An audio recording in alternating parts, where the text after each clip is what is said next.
This is a time when Muslims have to rise above their egos. They have to rise above their own tribalism, their own self-identity, their own images of worth that they put up higher than the deen sometimes. Wallahi, we are disgracing this religion in many, many places. People say, oh, you know, they're going to burn the Quran, let's burn the American flag. Before they even burn the Quran, just because they say they're going to burn, let's burn the American flag. The American flag to many people in this country is a sacred thing. When I was a boy in school, it was the tradition when I was a boy, the flag could not touch the ground. If it touched the ground, you burnt the flag. You desecrated the flag. That's when I was growing up. I was a flag boy in school. The person that puts the flag up at the school, they used to do that. I don't know if they do that anymore. The flag is something very sacred to many Americans, patriotic Americans. You burn their flag, what do you think they're going to do? Seriously, what do you think they're going to do? Allah subhanahu wa ta'ala says, وَلَا تَسُبَّ الَّذِينَ يَدْعُونَ مِن دُونِ اللَّهِ فَيَسُبُّ اللَّهَ عَدْوًا بِغَيْرِ عِلْمٍ كَذَلِكَ زَيَّنَّا لِكُلِّ أُمَّةٍ عَمَلَهُمْ. Do not curse the idols of those who call on other than Allah, because they in turn will curse Allah out of ignorance. In other words, you've caused them to curse Allah by your cursing the things they hold sacred. That's what Allah says in the Quran. That came because the Prophet used to speak about the idols, and then the Jahili Arabs would get angry and they would say things about his Lord. And so Allah said, no, don't do that. Don't speak about their idols. Just tell them about God. Forget about their idols. Tell them about Allah subhanahu wa ta'ala. And then Allah says something very powerful. Everything in the Quran is powerful, but reflect on this. Allah subhanahu wa ta'ala says, like that, we have made every ummah, every community deem their actions beautiful. They think what they're doing is right. They think what they're doing is good. Every group thinks this. They think what they're doing is good. Many people that went overseas to Iraq, these soldiers to Iraq and Afghanistan, they thought they were doing good. Now some of them have become murderers. They have 7 young soldiers who probably were just like these innocent people here in this community, people that you work with, people that you have transactions with in stores. A 21-year-old young man who should be in college studying or learning some trade. But instead he's over shooting an Afghani farmer. Not even a combatant, just for sport. 7 soldiers. And then they tried to cover this up, mutilating the bodies. One of the positive things, despite these terrible atrocities, one of the positive things is that there are people that have consciousness. They're conscientious people. They reveal these things. That's why we know about them. It can enrage Muslims, but that is something that is positive about this community. When General Patton went to Morocco, landed first in Morocco, he begins his memoirs, My War. He has a book about the World War II. General George Patton, he's considered one of the greatest generals in American history. His opening statement in that book, as he arrives in Morocco, he said, just finished reading the Quran, a good and interesting book. Now you can't get more American than General George Patton. He's as red, white, and blue as the flag. But when he went to a Muslim country, he wanted to know what do these people believe? And so he read the Quran and he said, a good and interesting book. That was his assessment. This was a man who knew Greek, who knew Latin, who spoke French.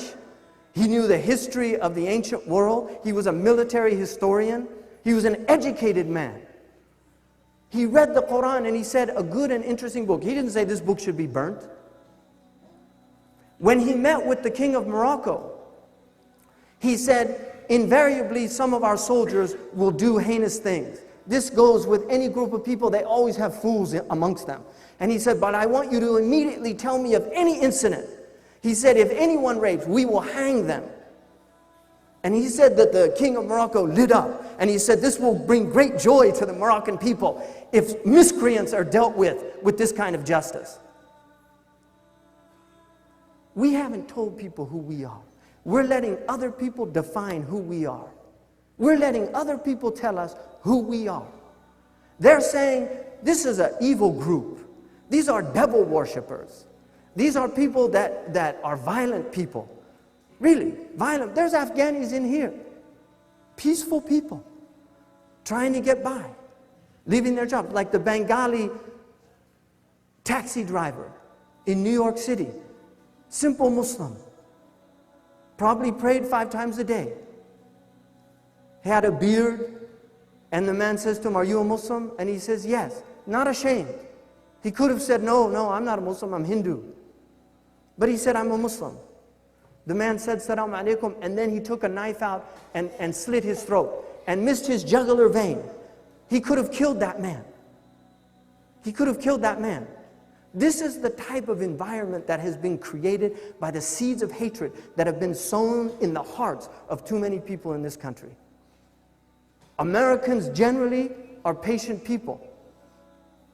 They're patient people. You know that. You've lived in this country. Those of you who are immigrants, you've lived long enough to know that. That people here generally are good people. They're patient people. But if you brainwash people, if you give them messages day in and day out, they will begin to believe those messages. And then they can do the most heinous things. They can do the most heinous things. Our houses are increasingly becoming less safe in this country. Our masajid are increasingly becoming less safe in this country. We've had now several masajid since the Mosque 51, the Park 51 incident. Several masajid have been abused in this country, including Fresno, California, right down the road. The people doing this are often, they're not bad people per se. They're not evil people. كَذَلِكَ زَيَّنَّا لِكُلِّ أُمَّةٍ عَمَلَهُم. We make each group think what they're doing is good. These people think they're doing something good. These are evil people. We have to stop them because they've been brainwashed. If the Muslims don't wake up and recognize, one, the immense opportunity that we have for the first time in the history of this country since the beginning of this country, in which people were very interested in Islam. This is a fact. In this country early on, because of the problems with Libya, the problems with Algeria, the first country to recognize the United States of America was Morocco. Benjamin Franklin, in his autobiographies, when there was a preacher that came to Philadelphia, the city of brotherly love, the first capital of the United States, there was a preacher that came and he had such an impact. The other preachers envied him, which is often the case when you have somebody who's effective in what they do, you have the enviers. And they wanted to prohibit this person from speaking anywhere in the city of Philadelphia. Benjamin Franklin said, "I noted a change in the character of people since the coming of this man to Philadelphia. The people were actually behaving more with brotherly love, like Philadelphia." So you know what he said? "I'm going to build a house that is free for anybody to say something good.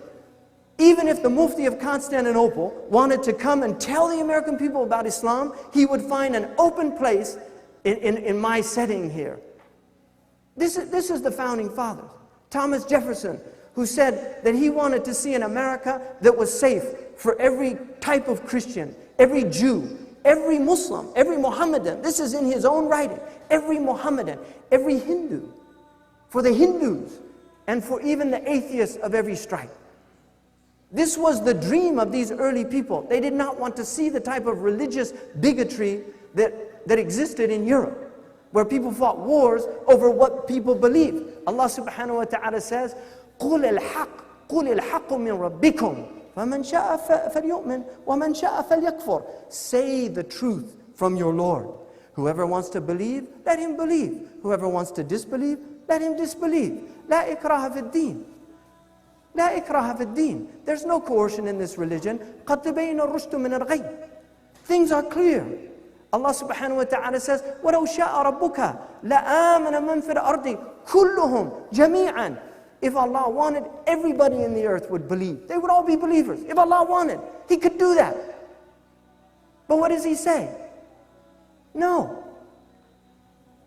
وَلَوْ شَاءَ رَبُّكَ لَآمَنَ مَنْ فِي الْأَرْضِ كُلُّهُمْ جَمِيعًا أَفَأَنْتَ تُكْرِهُ النَّاسَ حَتَّى يَكُونُوا مُؤْمِنِينَ. Do you think you can force people to become believers? We're not out to convert the world. Muslims have never been out to convert the world. Really. Because our own book tells us you can't convert the world. But all you can do is tell people, if they want to come in, welcome. If they want to stay out, you're free to do that. Allah subhanahu wa ta'ala says, إِنَّ الَّذِينَ آمَنُوا وَالَّذِينَ هَادُوا وَالصَّابِينَ وَالنَّصَارَى وَالْمَاجُوسَ وَالَّذِينَ أَشْرَكُوا إِنَّ اللَّهَ يَفْصِلُ بَيْنَهُمْ يَوْمَ الْقِيَامَةِ. Those who believe, those who are Jews, those who are Sabians, those who are Christians, those who are Magians, those who are idolaters, polytheists, all the groups, Allah will sort them out on the day of judgment. Just be patient. Be patient. Nobody's in a hurry. The day is coming, and Allah says, I'll make everything clear. ثُمَّ إِلَىٰ رَبِّهِمْ مَرْجِعُهُمْ. And then on that day, I'll send them back to their Lord. I'll send them back to their Lord. فَيُنَبِّئُهُمْ بِمَا كَانُوا يَعْمَلُونَ. He will explain to them what they were doing. That's immediately after كَذَلِكَ زَيَّنَّا لِكُلِّ أُمَّةٍ عَمَلَهُم. And like that, we made every group think what they were doing was good. And then Allah says, I'm going to explain to them what they were doing.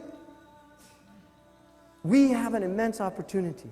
Shakespeare says there's a tide in the affairs of men, which if taken at the flood, right, leads on to ventures, a fortune, right? You get success. Omitted, then you spend your life in shallows and miseries. Upon such a sea are we now afloat. This is the time to tell people about Islam, who we are. Don't let other people define us. They have tools. We have tools too. The internet has democratized mass media. You can have more impact on the internet than you can on CNN if you're clever enough. There's YouTube videos now that have more people see those videos than see O'Reilly at any given time, or Fox News. Muslims have to be creative. Tell people who you are. Really. If you can't do it yourselves, then empower those who are doing it. We have groups, Islamic Networks group, that's going out and teaching people about Islam, explaining to them what Islam is. Not to proselytize, to inform. Thomas Cleary said Americans can't even think about thinking about Islam. So we have to break down the barriers. We have to let them know who we are. This is an immense opportunity, people.